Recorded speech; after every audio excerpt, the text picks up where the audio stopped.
o lavar regenerador do Espírito Santo. Nosso versículo inicial se encontra em Tito, capítulo 3, versículo 5. Vou ler aqui a Nova Versão Internacional. Não por causa de atos de justiça por nós praticados, mas devido à sua misericórdia, ele nos salvou pelo lavar regenerador e renovador do Espírito Santo. Louvado seja Deus, graças a Deus. Preciosa Igreja de Cristo ressuscitado, povo santo e amado, abençoados com todas as bênçãos espirituais, selados com o Espírito Santo do Senhor. Meus amados irmãos, hoje eu quero falar de algo maravilhoso. O lavar regenerador e renovador que o Espírito Santo faz. O Espírito Santo, quando nós ouvimos a palavra da verdade, que o nosso entendimento é aberto, né? Os nossos olhos espirituais são iluminados por Deus, o Espírito Santo ele trabalha em nossa mente, trazendo um lavar, exatamente isso. Um lavar que traz regeneração. Olha que coisa interessante. O Espírito Santo ele trabalha por meio da palavra. A palavra vai sendo revelada, né? Evidentemente que não é, como a gente sempre costuma dizer aqui, não é num estalar de dedos, né? Num estalar de dedos acontece aquela percepção inicial da graça, né? Então a pessoa está acostumada no sistema religioso, ou mesmo, ela, sei lá, é do ateísmo, ela é de alguma corrente filosófica ali contrária ao Evangelho, mas ela é uma filha de Deus. E a palavra chega até ela, e ela ouve. E o véu é retirado. Quem retira o véu, obviamente, é o Espírito do Senhor. Então há aquele estalo inicial, né? Aquele estalo, aquele despertar. Então a pessoa desperta para a palavra, ela entende, poxa, isso aqui é a palavra de Deus. A graça é a palavra de Deus. E aí começa um processo, né? Nós estudamos isto, inclusive, na semana passada, né? Há essa iluminação inicial dos olhos e o apóstolo Paulo fala que com o rosto descoberto, vocês devem se lembrar de semana passada, né? Com o rosto descoberto, ou seja, sem o véu, né? O rosto descoberto é essa referência ao véu que antes cobria o rosto. E segundo Paulo, o véu era a religião, tá? Em especial ali naquele contexto, a religião judaica, tá? O judaísmo, a lei de Moisés, né? Tanto que Moisés era o verdadeiro Deus desse século, né? Daquele século, na época de Paulo, e eu diria até hoje, Moisés segue sendo o Deus desse século, porque Moisés, de certa forma, está inserido em praticamente todas as religiões, de certa forma, né? Em especial as que se dizem cristãs. Sempre tem um pedacinho de Moisés, ou seja, do Antigo Pacto, da lei, misturado ali, né? Então, o Paulo fala que isso era um véu e esse véu foi retirado. E aí Paulo fala assim, e agora, com o rosto descoberto, vamos sendo revelados de glória em glória. Ou seja, o apóstolo Paulo faz uma referência a um processo de crescimento, né? Porque conhecer o Evangelho e ter a sua mente lavada é um processo de conhecimento. É um processo de busca pelo conhecimento. Sabe, nós estamos aqui, eu particularmente estou divulgando a palavra da graça há mais de 20 anos. É claro que há mais de 20 anos nós não tínhamos o conhecimento que nós temos hoje. Mas houve aquele estalar, né, como eu disse agora há pouco, na minha vida, nesse tempo, e desde esse estalo inicial da graça eu já comecei a falar aquilo que Deus me permitia conhecer. Entende? Então eu já fui falando tudo que Deus me permitia conhecer. E segui estudando, buscando e crescendo. Ou seja, na minha mente houve essa lavagem. Porque a salvação aqui é na mente, amado. Não é salvação eterna. Nós aqui em graça temos essa noção exata de entendermos as manifestações da salvação. A salvação eterna o Senhor conquistou no Calvário. Tá? Ele conquistou porque ele morreu para derramar o seu sangue de Cordeiro de Deus para cumprir a lei. E ele ressuscitou para vencer a morte. Então a ressurreição de Jesus propiciou a ressurreição dos filhos, de todos os filhos de Deus. Ou seja, a ressurreição dos filhos de Deus resulta em quê? Vida eterna. E o que é a vida eterna, se não a salvação eterna? Entende? Salvação eterna é sinônimo de vida eterna. É a salvação do que seria a morte eterna. Então Jesus acabou com a morte. Nós, filhos de Deus, portanto, não estamos mais à mercê da morte. Ah, Cristiano, mas nós morremos, a nossa carne não morre? Pois é, o que morre é a carne. Só que nós não somos esta carne, nós estamos nesta carne. Entende? Apesar da morte do pó, nós seguiremos vivos. Esse é o entendimento perfeito do Evangelho. Entende? Você não pode imaginar que a morte da carne é a morte do Filho de Deus. Não é mais, não mais. Porque Jesus acabou com a morte. E quando ele trouxe o reino dele, ele trouxe a ressurreição. Opa, Cristiano França, que loucura é essa aí? Como assim ele trouxe a ressurreição? Já aconteceu. Ah, Cristiano, isso é loucura, isso é uma heresia. Calma, não é não. Você que está assistindo pela gravação, eu vou deixar na descrição do vídeo um link sobre os nossos estudos de escatologia consumada. Irmão Cristiano, quer dizer que toda a escatologia bíblica, inclusive a parousia de Jesus, arrebatamento, transformação, ressurreição, tudo já aconteceu? Já aconteceu. Não vou entrar nisso hoje, obviamente, porque este não é o assunto. Mas este assunto é um dos pilares do raciocínio de hoje, mas não é o assunto principal. Quer se aprofundar nisso? Antes de você taxar como heresia, vamos lá. Essa, inclusive, é uma atitude adulta, tá? O adulto, ele faz isso. O infantil, ele fica gritando, heresia, falso profeta, diabo. Isso é o infantil. O adulto, não. Opa, peraí. Por que ele está falando isso? Eu quero saber, eu vou estudar isso aí. Então eu te convido a fazer isso. Antes de você taxar, vai estudar. E outra coisa, não tenha medo da verdade. Tá? Mas como assim, irmão Cristiano? Queridos, muitas pessoas não se achegam à graça porque têm medo da verdade. Porque ela está submetida, vamos imaginar assim, sei lá, 10 anos, 20 anos, sei lá quantos anos, num sistema religioso, e a pessoa está ali estabelecida, né? Ela frequenta o templo, ela tem amizade, ela participa das cerimônias, de repente ela tem até um certo destaque, né? É um músico de destaque, é um pregador de destaque, sei lá. E a pessoa está ali estabelecida no sistema. Entende? Então ela não quer sair daquilo ali. Então a verdade chega e ela rechaça, porque ela tem medo de que a verdade revele para ela que ela está no erro. Isso acontece muito. Então a pessoa começa com essa coisa, é falso profeta, não vou nem dar ouvido, porque... Não, amado, não tenha medo da verdade. Não importa se você está estabelecido em um sistema religioso, não importa isso, amado. O que importa é andar na verdade. Então não tenha medo de estudar, estude, você vai ver a verdade. A escatologia bíblica foi consumada. Então, ao consumar tudo, Jesus trouxe a vida eterna. Então os filhos de Deus não veem a morte. O pó volta para o pó, mas isso não significa a morte do Filho de Deus. Isso significa a morte de Adão. Porque, veja, Adão recebeu uma sentença de morte, não recebeu de Deus? Se você pecar, certamente morrerá. Pois é, essa carne aqui é o mesmo Adão. É uma herança daquele primeiro homem. Essa carne já está sentenciada a voltar para o pó, que é o lugar dela. Agora nós não, nós seguiremos vivos. A nossa vida permanecerá. A nossa alma seguirá viva e habitará num corpo glorificado juntamente com o Espírito. Vocês percebem?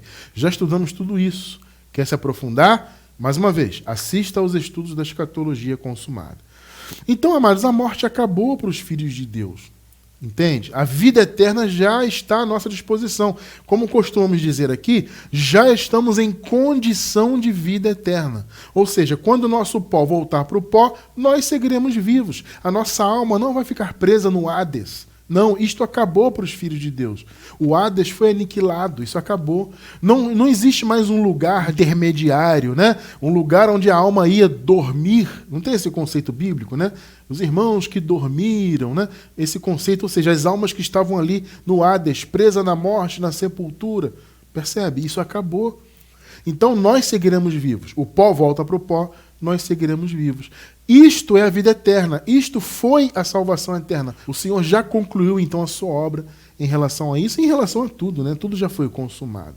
Então aqui está falando de que salvação? A salvação que penetra o entendimento.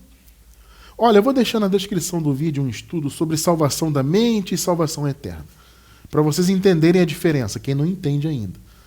A salvação do pensamento, do entendimento, da mente, ela vem pela pregação do Evangelho. Entende? Ela vem independentemente da questão da vida eterna.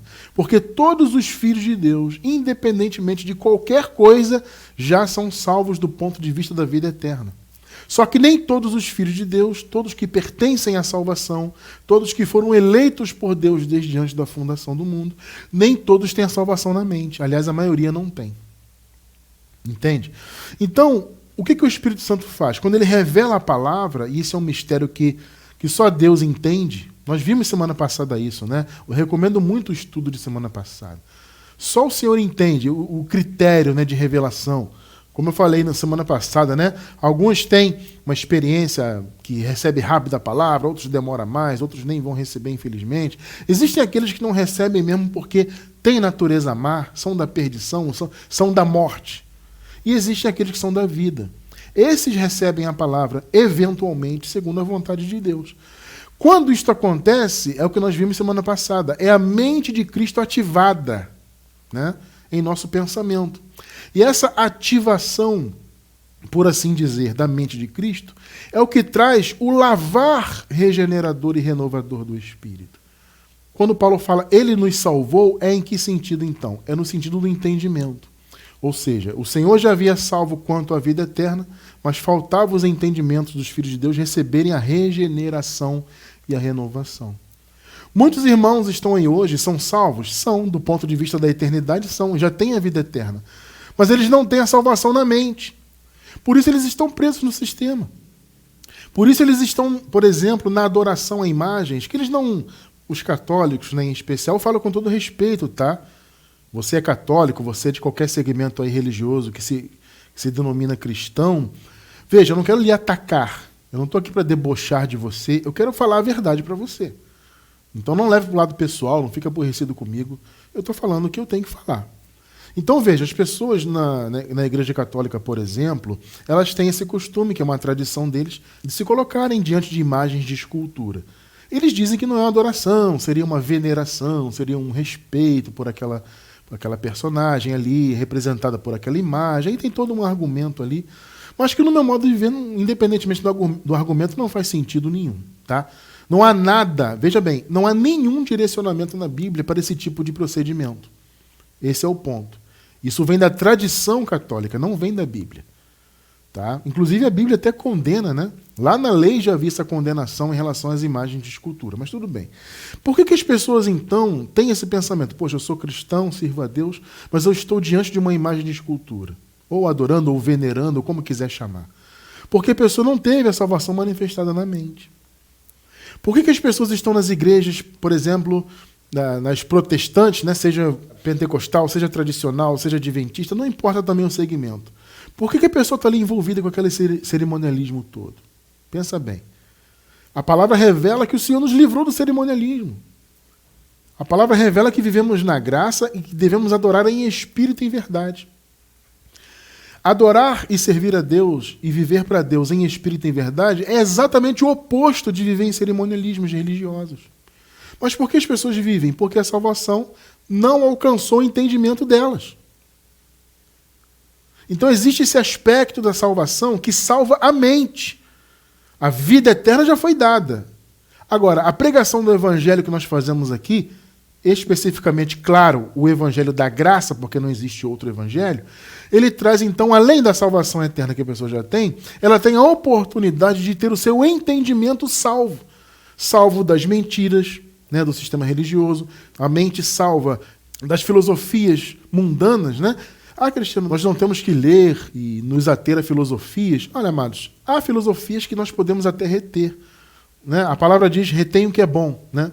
Então, há pensamentos filosóficos no mundo que nós até podemos reter, não tem problema nenhum. Só que você tem que ficar atento que há filosofias que são contrárias ao Evangelho.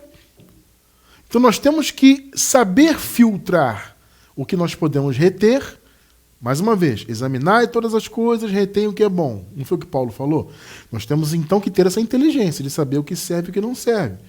Então, há pensamentos filosóficos no mundo que nós podemos reter. Há pensamentos que são contrários ao Evangelho. Então, a nossa mente é salva justamente disso. Então, da religiosidade, desses pensamentos filosóficos contrários ao Evangelho, ateísmo, religião em geral, mesmo as que se dizem cristãs. Porque, amado, olha só, você pode até dizer, eu sou cristão, mas você tem que ver a prática. Entende? Porque o cristão genuíno, ele não se envolve com cerimonialismos. Quem tem a visão da doutrina cristã de verdade, não se envolve com um negócio de templo, placa denominacional, sabe? Sacrifica daqui e vive vida religiosa dali. Não é isso, não é para isso que Deus nos chamou. Só que para as pessoas alcançarem esse tipo de maturidade, de modo que ela venha se libertar do sistema religioso, isso só acontece com um lavar regenerador e renovador do espírito. E não é só isso não, esse lavar vai muito além. Nós vamos estudar então isso aqui, tá? Vamos caminhar nesse conhecimento para você entender o que é de fato esse lavar, o que significa isso para valer, para você entender que você que está em graça já teve ou está tendo, todos nós estamos tendo na verdade, né? Essa regeneração e essa renovação do espírito, entende? Então nós que estamos em graça, estamos nesse processo, né? A nossa mente foi salva da religião, do ateísmo, das filosofias, como eu falei, né? Nossa mente foi salva, graças a Deus. Aprove Deus que o evangelho da graça chegasse ao nosso entendimento. Então nós estamos nesse processo que Paulo falou, de glória em glória, crescendo, né? Evoluindo, melhorando como seres humanos, como conhecedores da palavra, como servos de Deus. Esse é o lavar regenerador e renovador do Espírito Santo. E quando nós ouvimos em lavar, logo nos vem à mente o quê? Água. E água te remete a quê? Batismo. Interessante, né? O lavar do Espírito Santo, ele é um batismo? Não deixa de ser. E esse batismo, observe, ele foi iniciado, por assim dizer, na cruz. Irmão Cristiano, como assim iniciado? A gente já vai entender isso aí. Vamos ver o verdadeiro batismo. Veja, amados, o verdadeiro batismo não é batismo nas águas. Esse batismo nas águas que João Batista fazia e que os discípulos de Jesus também faziam, o próprio Jesus não fazia. É interessante, né? O texto bíblico deixa muito claro. Os discípulos de João batizavam e os discípulos de Jesus também. Posteriormente, né? Primeiro começou João e os discípulos de João. Posteriormente, os discípulos de Jesus de Nazaré adotaram também esse batismo nas águas. Aí o texto diz, ainda que Jesus mesmo não batizava. Por que Jesus mesmo não batizava? Vai dizer assim, Cristiano, ele não batizava porque ele era o líder. Né? Ele mandava batizar e ele mesmo não fazia, porque ele era o líder. Eu pergunto, vocês conseguem enxergar Jesus assim? O mesmo Jesus que lavou os pés dos discípulos. O mesmo Jesus que disse que veio para servir e não ser servido. Então, o fato de Jesus não batizar nas águas não era porque ele era o líder e ele mandava fazer. Não. Ele seria o primeiro a entrar nas águas e batizar as pessoas. Ele não batizava porque ele sabia que o batismo que ele realizaria era outro. E o próprio João falou isso. João ficou assim, né? Olha, você, Jesus, vem até mim, o Senhor vem até mim para eu te batizar, eu que tenho que ser batizado por você. Não foi o que João falou? Aí Jesus disse o que para João? João, deixa como está. Tá? Assim me convém cumprir toda a justiça. Ó. Então Jesus se batizou nas águas, apesar de Jesus não precisar, né? Mas ele se batizou por quê? Para cumprir toda a justiça. Então João ficou estupefato, né? Mas como assim, Jesus? Quer dizer que eu que tenho que te batizar? É o Senhor que tem que me batizar. O Senhor é o Messias. O Senhor é Deus manifestado em carne. Mas Jesus falou, não, João, me batiza porque é assim que tem que ser. Eu vim para cumprir toda a justiça. Então Jesus foi batizado por João por causa disso. Mas ele mesmo não batizava, porque ele sabia que o batismo dele era outro. E João disse, olha, Jesus, eu batizo com água. Olha o que João falou. Eu batizo com água para arrependimento. Ele, Jesus, vos batizará com o Espírito Santo e com fogo. Não foi o que João falou? Espírito Santo e fogo. Irmão Cristiano, o que é fogo? Vocês que estudam conosco sabem, fogo é o símbolo do juízo de Deus. Então, o batismo com o Espírito Santo para os filhos da salvação e o batismo de fogo, batismo entre aspas, né, de fogo para a perdição. Vocês estão entendendo? Então, Jesus batizou com o Espírito Santo e com fogo. E aquilo que eu falei agora há pouco, o batismo com o Espírito Santo foi uma extensão do verdadeiro batismo. Na verdade, é um batismo só. Até porque o Paulo fala, né? Há um só Senhor, uma só fé, um só batismo. Não foi o que Paulo falou? Por quê? Foi o batismo de Jesus, que foi iniciado na cruz. e concretizado com a descida do Espírito Santo. Estão interligados. Irmão Cristiano, por que o batismo na cruz e o batismo com o Espírito Santo estão interligados? Porque um foi a consequência do outro. Vamos ler isso aqui na palavra para a gente se aprofundar? Romanos 6, versículos 3 e 4. Ou porventura, olha o que Paulo pergunta aos romanos, ou porventura ignorais que todos quantos fomos batizados em Cristo Jesus, fomos batizados na sua morte? Olha só. Romanos, vocês ignoram, vocês não estão sabendo que o verdadeiro batismo que Jesus nos deu foi na sua morte? Perceba.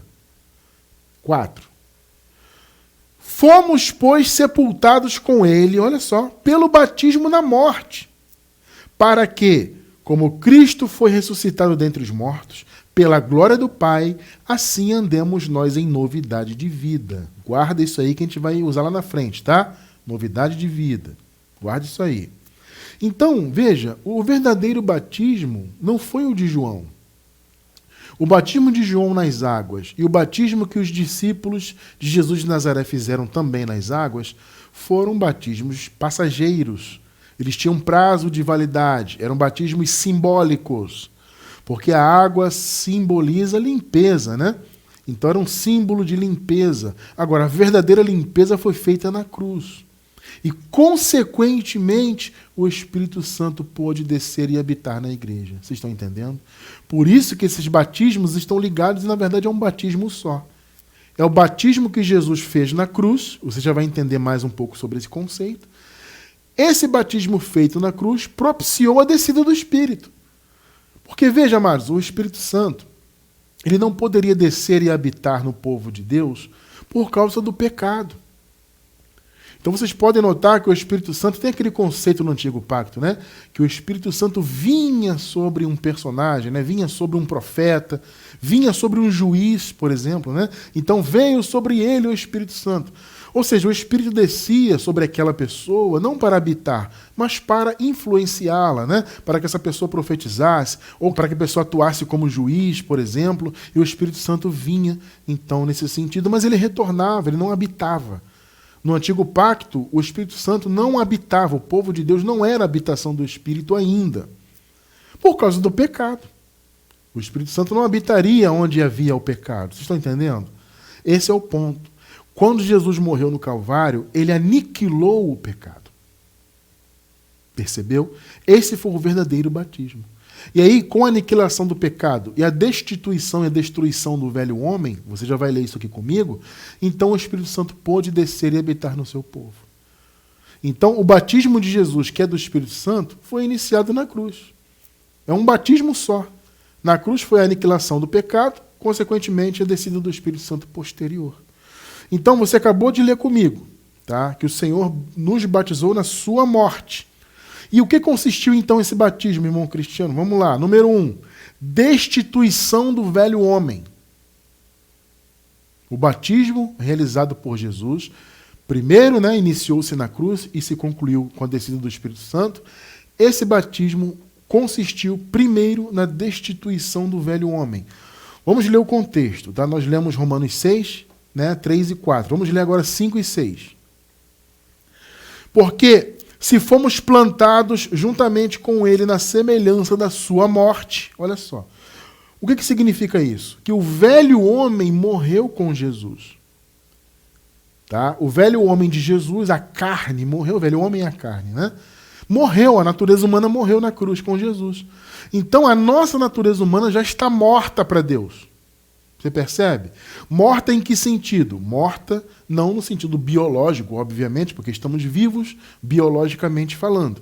É morta no sentido de ser um instrumento de acusação, um instrumento de maldição, entende? Um instrumento de morte. A carne não tem mais esse poder. Entende? O velho homem, juntamente com a lei, é que manifestou o pecado, né? E tornavam as pessoas pecadoras. Então Jesus matou o velho homem para que essa condição de pecador acabasse. Então Deus olha para nós, ele não olha para nós do ponto de vista da carne, porque a carne já está morta. Paulo deixou isso claro aos Colossenses, tá? Cristiano França, você que está inventando isso. Não, amado. Paulo falou, e já estáis mortos, e a vossa vida está escondida com Cristo em Deus. Já estáis mortos.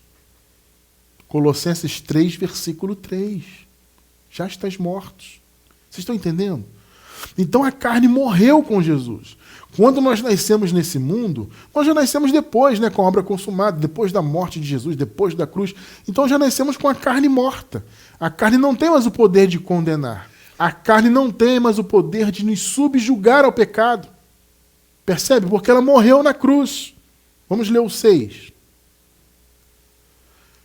Sabendo isto, que o nosso velho homem, olha só, foi com ele crucificado. Está entendendo o que consistiu o verdadeiro batismo? Não é nas águas, foi na cruz. E, consequentemente, com a descida do Espírito Santo. Então, o velho homem foi com ele crucificado, para que o corpo do pecado seja desfeito. Percebeu? Olha só, o corpo do pecado foi desfeito. Porque ele morreu. O velho homem morreu. A nossa carne para Deus está morta, para que não sirvamos mais ao pecado.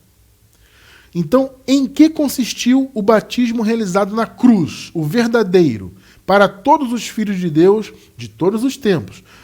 Lembrem-se que Jesus, o que ele fez na cruz foi de uma vez por todas. Não tem esse conceito na palavra?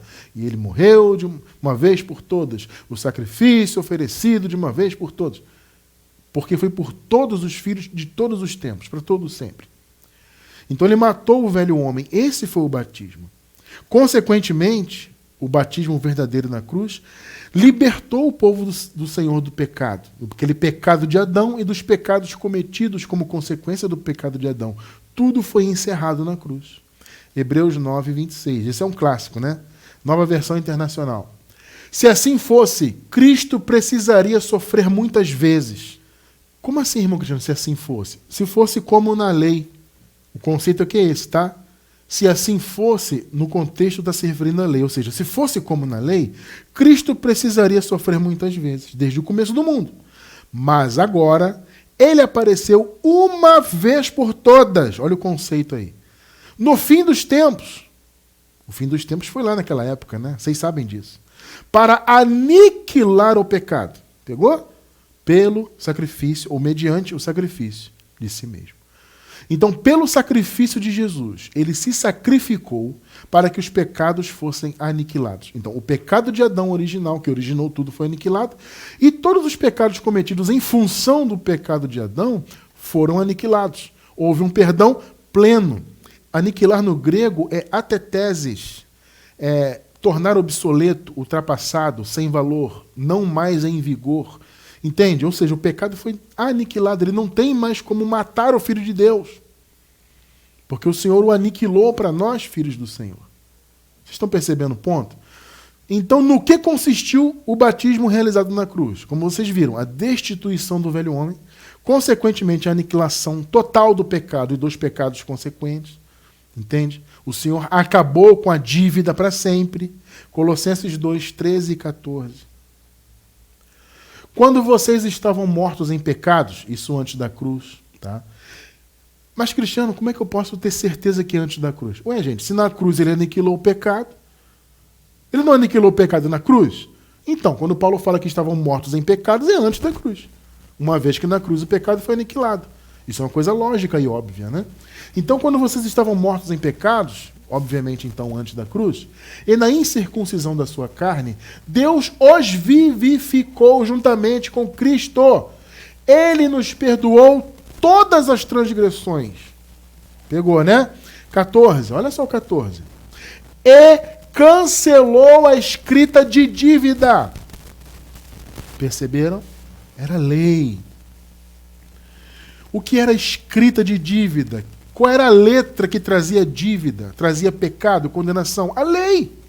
Ele cancelou, então, aquela escrita de dívida, olha só, que consistia em ordenanças. Ora, o que consistia em ordenanças? A lei.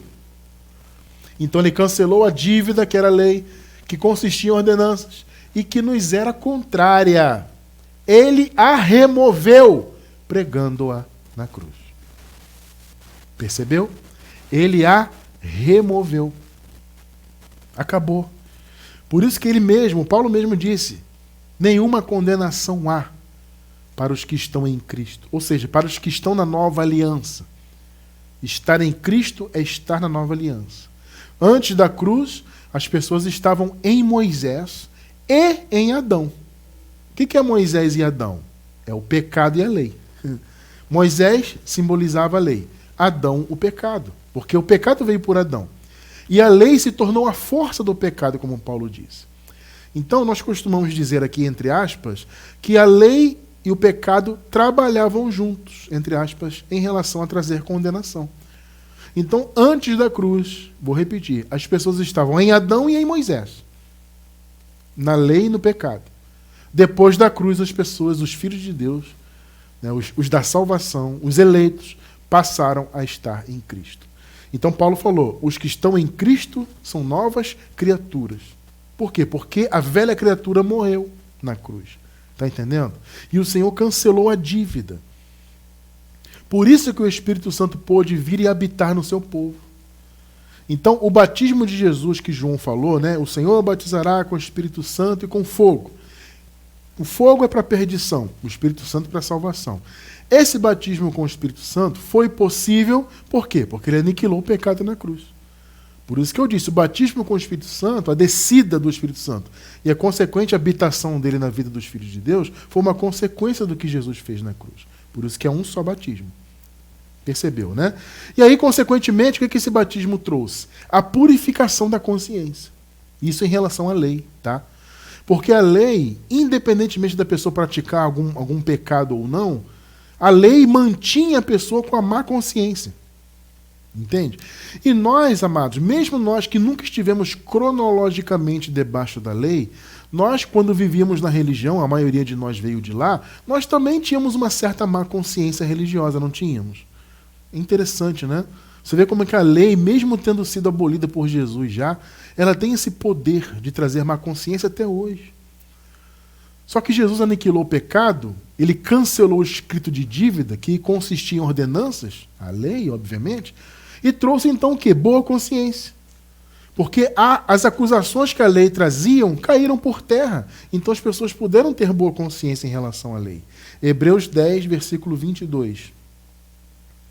Cheguemo-nos com verdadeiro coração, em inteira certeza de fé. Olha só.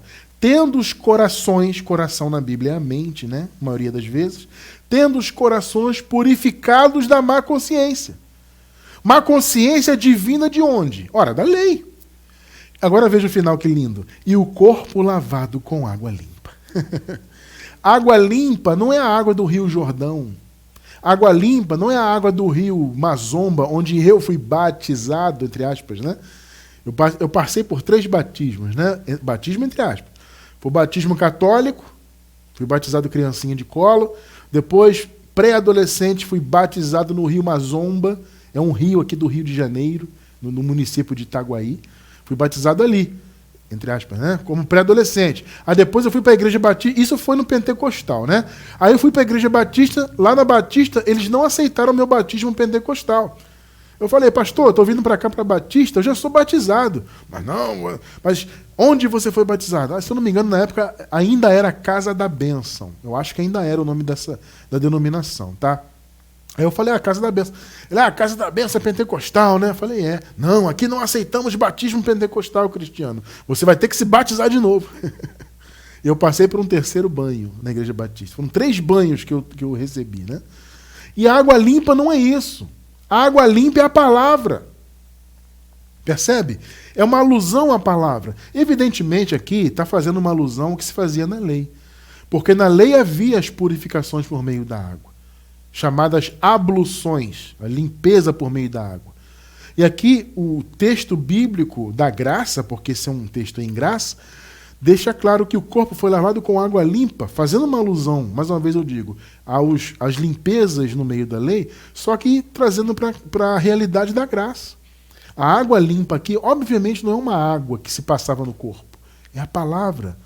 Água na Bíblia também simboliza a palavra. Aliás, eu vou deixar na descrição do vídeo um estudo, pelo menos um, nós temos alguns, eu vou deixar pelo menos um sobre batismo. E veja, eu vou também convidar você que está assistindo, se você está novo na graça, eu te convido a você ler o nosso livro Respostas em Graça. Tá? Nesse livro Respostas em Graça, nós temos diversas perguntas, né? É um livro formado com várias perguntas sobre a graça, com diversas respostas. Muitas daquelas perguntas e respostas sobre o batismo vocês encontrarão no livro Respostas em Graça. Tá? Então convido muito a você ler. Na descrição do vídeo tem um link da livraria. É gratuito o livro, tá? A versão digital. Você pode ler gratuitamente. Então assista ao estudo sobre o batismo e depois leia o livro Respostas em Graça. Tá bom? Então a água limpa é a palavra. Percebe? O coração foi purificado da má consciência. Porque a lei teve o seu fim.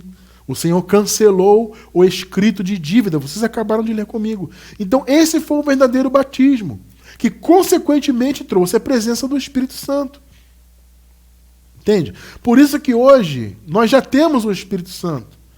As pessoas vivem buscando. Tem que buscar o Espírito Santo. Não existe isso. Os filhos de Deus já têm o Espírito Santo. Ele começou a descer lá na igreja primitiva. Primeiro desceu nos judeus, depois desceu nos gentios. Né? E nós já nascemos com o Espírito Santo. Meu Deus do céu, irmão Cristiano, que absurdo. Não, não é. Vou deixar um link na descrição do vídeo. Aliás, eu ia deixar um link sobre o estudo específico, mas não. Eu vou deixar um link de toda a playlist Já Nascemos. Tem todos os estudos com esse tema. E um deles é Já Nascemos com o Espírito Santo. Assista para você entender. Tá? Então, abençoados, vejam bem. O Senhor Jesus já batizou o seu povo. Ele fez isso na cruz. Consequentemente, o Espírito Santo veio e desceu para habitar no seu povo. Nós que nascemos depois da obra consumada, já nascemos com o Espírito Santo. Toda a obra foi consumada. Entende? Nós não somos, portanto, pecadores. Já nascemos novas criaturas. É isso que o pessoal da religião não entende. Eles pensam que a pessoa se torna nova criatura se ela aceitar Jesus, que é um conceito errado, que não existe. Se ela se batizar nas águas, se ela tomar Santa Ceia, se ela frequentar o templo. Aí ela está em Cristo. Não, não é isso. O Senhor Jesus morreu no Calvário, ressuscitou, para que todos os seus filhos, a partir daquele momento, estivessem nele. E nós nascemos em Cristo. Vocês entendem?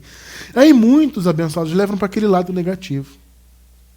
Ah, Cristiano, essa visão da graça, que o pecado já foi aniquilado, que o batismo foi na cruz, que vocês vivem nessa liberdade aí, isso aí não é uma licença para pecar? Veja bem, amados, muitas pessoas nos perguntam isso porque, sinceramente, elas querem aprender. Mas a maioria nos ataca com isso. Eles não perguntam, eles já chegam acusando. Isso é licença para pecar, esse negócio de graça, essa liberdade, que o pecado foi aniquilado, isso é licença para andar errado. Vamos lá. Existe, e o que eu vou falar aqui é para adulto, tá? A criança espiritual, ela não suporta o que eu vou falar agora. Mas os adultos suportam. Existe uma licença para pecar, para praticar o mal, etc.?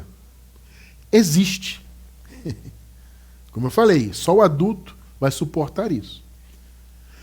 Então, Cristiano, você admite que vocês pregam para que vivam no pecado, para que cometam obras más? Não, isso é outra coisa. Há uma licença para fazer o mal? Há. 1 Coríntios 6,12. Todas as coisas me são lícitas. Vou repetir. Todas. Todas são todas. Sim ou não? Todas as coisas me são lícitas. Por quê? As coisas se tornaram lícitas. Porque o Senhor cancelou a dívida. Você não leu comigo que ele cancelou o escrito de dívida? Ou seja, os mandamentos, cancelou a lei. Para que fôssemos guiados pelo Espírito, né? O guia agora não é a lei, é o Espírito. Uma vez que a lei caiu por terra, porque Cristo foi o fim da lei, então todas as coisas se tornaram lícitas. Existe licença para fazer o mal? Existe. Mas observem agora o restante do versículo. Mas nem todas convêm. Então vocês veem que é uma situação aqui de um apelo à consciência do povo de Deus. Estão percebendo? Todas as coisas me são lícitas, mas eu não me deixarei dominar por nenhuma delas. Vocês estão entendendo que é um chamado à sua, à minha, à nossa consciência? Perceba isso. Note que na lei, a consciência das pessoas não eram levadas em conta. As consciências, né? Não eram levadas em conta. Na lei era mandamento, preto no branco. Pode, não pode, é assim, assado, isso é pecado. Então não havia um apelo à consciência. Isso aqui não é lícito. Você não vai fazer, ponto. Se fizer, vai sofrer as consequências. Isso era a lei. Na graça é como? Tudo é lícito, mas nem tudo convém. Aí é a sua consciência. Pegou? Percebeu o ponto? Existe licença para fazer o mal? Claro que existe, tudo é lícito. Eu posso fazer o que eu quiser. Só que existe o quê? Uma consciência. Essa consciência que me convence que algo não convém, né? Que me convence a não ser dominado, né? Como falou aqui, não me deixarei dominar, né? Essa consciência vem de quê? Não vem mais da lei. A lei acabou. Então essa consciência vem do Espírito. Percebeu? Essa consciência de você entender o que convém e o que não convém, isso não, obviamente não vem da lei, ela vem do Espírito por quê? Porque Jesus batizou o povo dele na cruz, matou o velho homem e propiciou a descida do Espírito Santo. Esses atos, que na verdade é uma coisa só, foi o verdadeiro batismo. A morte de Jesus, consequentemente a morte do velho homem e a consequente descida do Espírito. Então quem nos traz essa consciência é a regeneração do Espírito. Porque o Espírito Santo habitando em nós e usando a palavra a nosso favor em nossa mente, ele faz essa regeneração, ou seja, ele regenera o nosso eu, que antes de conhecer podia ter mais propensão, né, antes de conhecer o Evangelho, né, poderia ter mais propensão a deixar a carne muito mais à vontade. O Evangelho faz com que nós tenhamos essa consciência de frear as concupiscências da carne. Veja, não vou tapar o sol com a peneira. É evidente que, Cristiano, quer dizer então que quem conhece a graça não erra. Não, não é isso, amado. Entende? Só que nós temos mais consciência. Nós temos mais condições de combater a carne. Mesmo quem conhece o Evangelho pode praticar um mal na carne, eventualmente. O próprio Paulo não falou, eu quero fazer o bem, mas o mal está comigo? No capítulo 7 de Romanos, né? Paulo deixou isso claro. Eu quero fazer o bem. Por que ele queria fazer o bem? Porque ele era filho de Deus. A alma dele era boa. A raiz de Paulo era boa. Assim como a raiz de todos os eleitos de Deus. Só que a carne é o mal. Entende? Quem conhece o Evangelho, quem é guiado pelo Espírito, tem a regeneração do Espírito em sua mente. O lavar. Percebeu? O lavar. A pessoa tem o lavar do Espírito aqui. Como eu falei, nós estamos nesse processo, né? O Espírito Santo vai lavando de glória em glória. E aí traz a regeneração. Eventualmente você pode fazer um mal, etc. Sim, você vai colher na carne o mal que você plantar. Mas não é o seu desejo viver no mal. Por quê? Porque você tem uma consciência guiada pelo Espírito. Por isso que Paulo falou, existe... Isso aqui é uma licença para pecar? É. É uma licença para fazer o mal? É. Mas nem tudo convém. Então a direção do Espírito, que é um regenerador, entende? Dos filhos de Deus, que traz esse lavar, né? A lavagem da mente, é que nos faz ter esta consciência. Então eu não preciso de uma igreja me dizendo o que eu posso ou não posso fazer. As pessoas no meio da religião, infelizmente, vivem nisso. Elas não vivem a própria consciência. Elas vivem as proibições e as imposições das chamadas igrejas. Isso é pecado, isso pode, isso não pode. É igual na lei. É como se estivessem debaixo da lei. Porque vivem em mandamentos, ordenanças. Não, amados, em graça somos livres. Eu tenho liberdade para fazer o que eu quiser. Mas a direção do Espírito, a regeneração que o Espírito Santo traz pela palavra, o lavar que o Espírito Santo realiza na mente dos filhos de Deus, pela revelação, me faz perceber o que convém ou não. Então eu não preciso de ordenanças. Eu já tenho na minha vida o lavar e a regeneração do Espírito. Percebe? O Espírito Santo é o nosso guia. Ele regenerou a nossa mente. Entende? Vamos voltar ao Romanos 6,4. Vamos reler para a gente ver? Fomos, pois, sepultados com ele pelo batismo na morte, para que, como Cristo foi ressuscitado dentre os mortos, pela glória do Pai, assim andemos nós em novidade de vida. Vocês se lembram que eu falei lá no início, que nós íamos usar isso aqui? Pois é. O que é novidade de vida? É o fruto de uma mente regenerada pela palavra. Mais uma vez eu vou dizer, você não precisa de religião, você não precisa estar em uma denominação, frequentar um templo de pedra e cumprir mandamentos e seguir proibições religiosas. Você não precisa disso, porque a sua mente foi regenerada e é lavada dia após dia pelo Espírito por meio da palavra.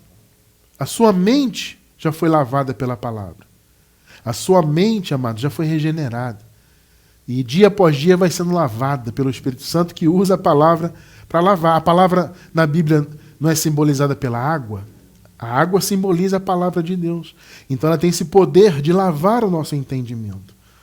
Então você não precisa, amado, eu vou repetir. Nós não precisamos de religião nos impondo nada e nos proibindo de nada.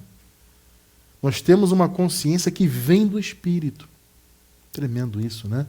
E aí, essa consciência que vem do Espírito, essa regeneração e esse lavar que o Espírito proporciona, é o que nos leva a essa novidade de vida. E essa novidade de vida tem dois aspectos. Tem um aspecto de você dizer não para o velho homem. Observe o contexto, Romanos 6, de novo, agora do 10 ao 13. Pois, quanto a ter morrido, aqui se referindo a Jesus, de uma vez morreu para o pecado, mas, quanto a viver, vive para Deus. 11. Assim também vós, considerai-vos como mortos para o pecado. Pegou aí? Irmão Cristiano, como que eu devo me ver a mim mesmo? Como morto para o pecado, porque é isso que você está. Para sempre. Todos nós já morremos. Não foi o que eu falei agora há pouco que Paulo disse? Já estás mortos. Então você tem que olhar para você mesmo como morto para o pecado, mas vivos para Deus em Cristo Jesus, nosso Senhor. Agora veja o argumento de Paulo aqui, que maravilha. O Paulo usa essa verdade, de que nós já estamos mortos, no caso eles lá morreram e nós já nascemos mortos para o pecado. O apóstolo Paulo usa isso para argumentar justamente contra a carne. Porque alguém, naturalmente, naquela época, certamente já queria utilizar isso para viver no mal. Não é verdade? Ora, se eu morri para o pecado, então eu vou praticar o mal. Tudo me é lícito, vou fazer o mal. Mas olha a direção que o Espírito dá. Obviamente, o Espírito Santo utilizou o apóstolo Paulo para dar esta direção. Olha, vocês já estão mortos para o pecado. Ponto final. Agora, como você vai lidar com isso? Bom, há duas maneiras de se lidar com isso. Ou você pensa, estou morto para o pecado, então posso fazer o mal que eu quiser. Ou estou morto para o pecado e aí sim eu vou servir a Deus e dizer não para o velho homem. Há dois caminhos. Aí o Espírito Santo inspirou o apóstolo Paulo a escrever isso aqui. 12.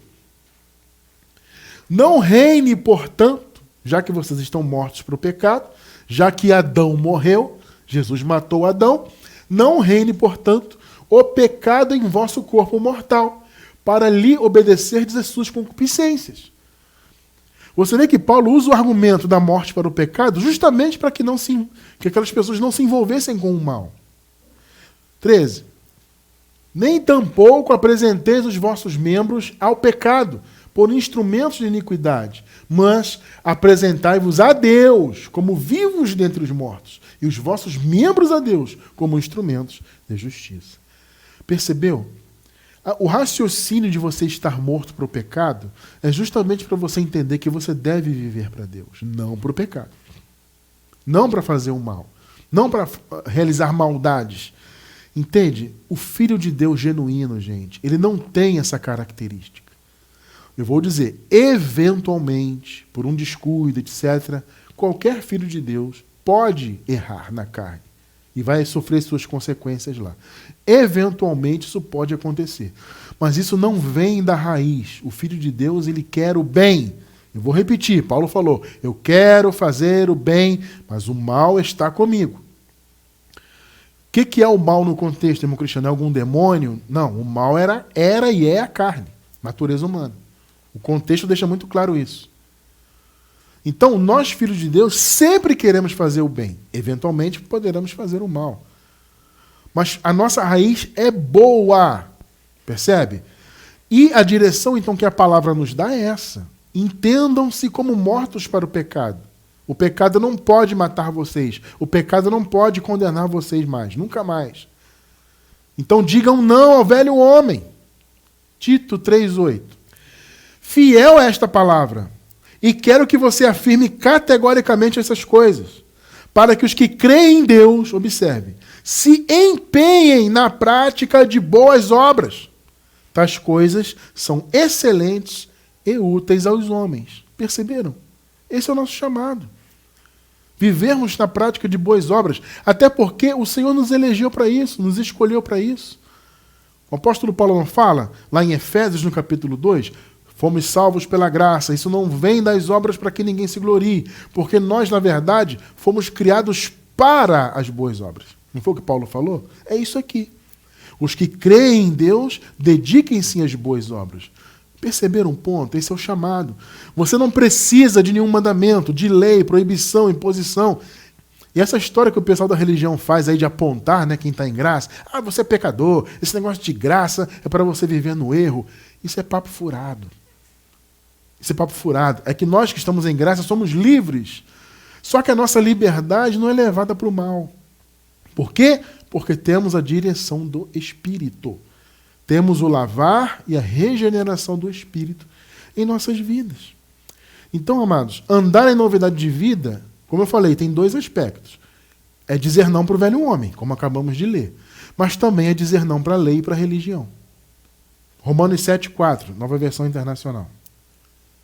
Assim, meus irmãos, vocês também morreram para a lei. O Senhor não cancelou o escrito de dívida?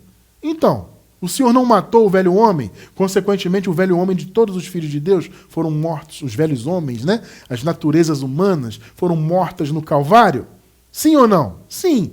Então, os filhos de Deus morreram para a lei, por meio do corpo de Cristo, para pertencerem a outro. Que outro cristiano? Aquele que ressuscitou. Jesus ressuscitado. Aquele que ressuscitou dos mortos, a fim de que venhamos dar frutos para Deus. Perceberam a questão?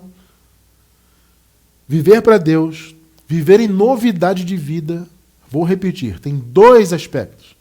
É dizer não para o velho homem, faz parte, e dizer não para a lei e para a religiosidade. Vocês estão mortos para a lei. Você acabou de ler comigo. Isso é novidade de vida.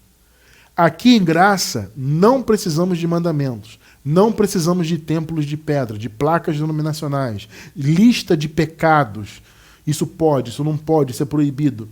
Nós estamos livres disso, porque tudo nos é lícito, mas a nossa consciência, guiada pelo Espírito e pela palavra, nos leva a entender o que convém e o que não convém. É simples assim. Este é o lavar da regeneração do Espírito Santo. Percebe? Nós estamos vivendo essa lavagem todos os dias.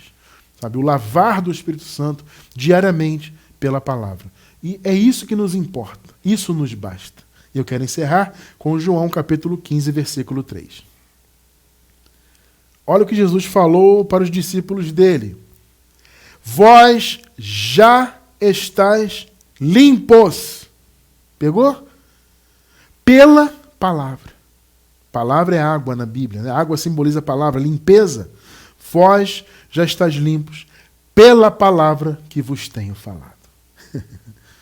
O que limpou a nossa mente, consequentemente salvou a nossa mente, foi a lavagem do Espírito Santo. O lavar regenerador do Espírito Santo que vem pela palavra. Vós já estáis limpos. Vocês já estão limpos pela palavra, aqui na mente. Claro que já nascemos limpos dos pecados, né? O Senhor aniquilou o pecado na cruz. E aí a palavra veio e lavou a nossa mente. Da religião, do ateísmo, de tudo que não presta, filosofias contrárias ao Evangelho. Tudo isso caiu por terra em nossas vidas. Nós vivemos de fato em novidade de vida. Porque nós dizemos não ao velho homem e nós dizemos não à lei de Moisés e toda a religiosidade advinda dessa lei. Glória a Deus que vivemos na graça. Glórias a Deus que já fomos regenerados na mente e nosso entendimento vai sendo lavado a cada dia, né? A palavra vai cada vez mais nos surpreendendo, limpando o nosso entendimento, nos levando cada vez mais à perfeição. Deus seja louvado por isso, para todo sempre.